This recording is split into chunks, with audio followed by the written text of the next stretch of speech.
So Sarah Palin is back, and she embarrassingly thinks that she's still relevant.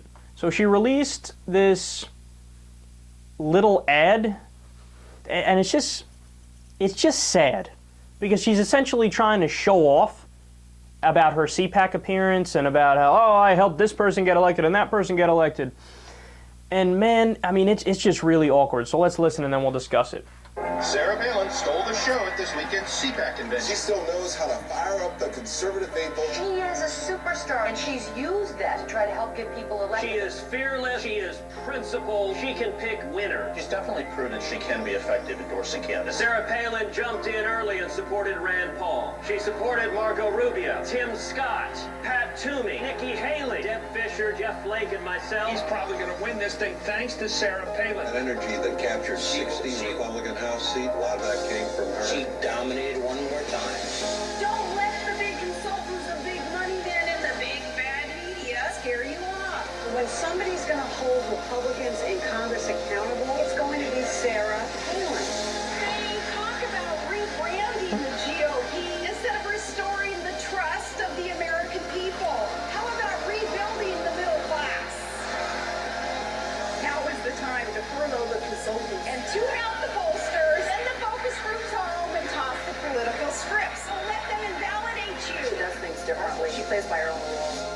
It's time for we the people to break up the cronyism, and that goes for finding candidates. Look into our communities, our PTAs, our service clubs, small businesses, tea party rallies, and city halls for people who are willing to lead. She's building the future, saying to the old dogs, your time is absolutely She up. doesn't care about the old dogs in the party at all.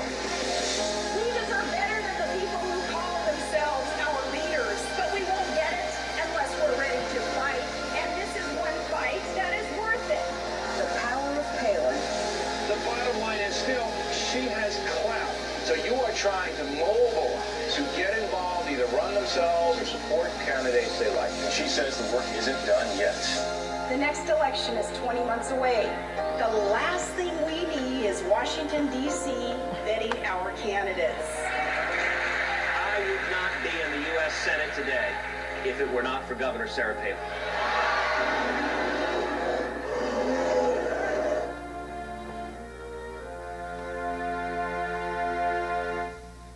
Oh God, man. The thing about that ad that gets under my skin so much is that it's so self-aggrandizing. Like, she thinks she's so important in the world.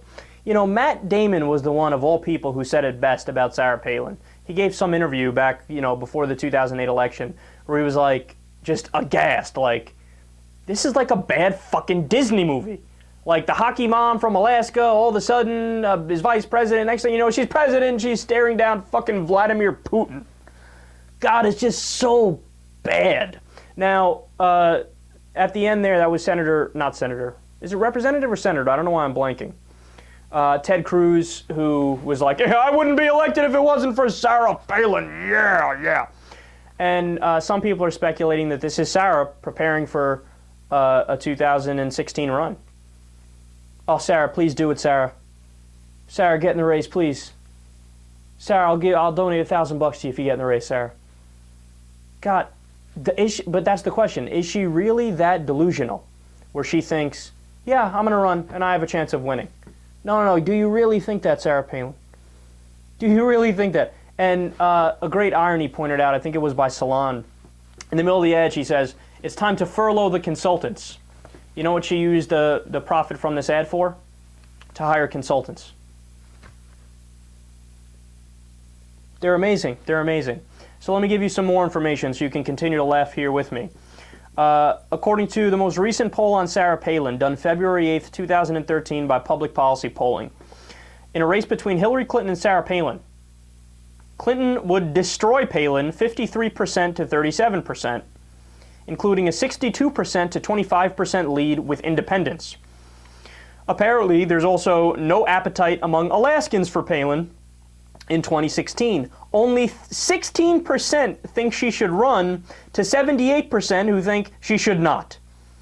And even among Republicans, just 18% would like to see her make a bid. Now, to put that in perspective, just how poorly thought of Palin is in Alaska right now, consider this. Congress has an 8% favorability rating in the state of Alaska. But when Alaskans were asked whether they have a higher opinion of Congress or Palin, Alaskans picked Congress by a 50 to 34% margin. Oh man, that's awesome. Oh, they're such jokes. The right wing is such jokes, man. Oh, they're such clowns.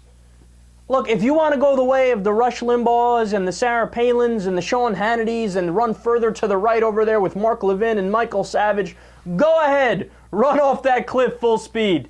Do it. Run off the cliff. God, and they're oblivious. They're oblivious. 2 elections, they're still oblivious. The Democrats walloped the Republicans in the last election.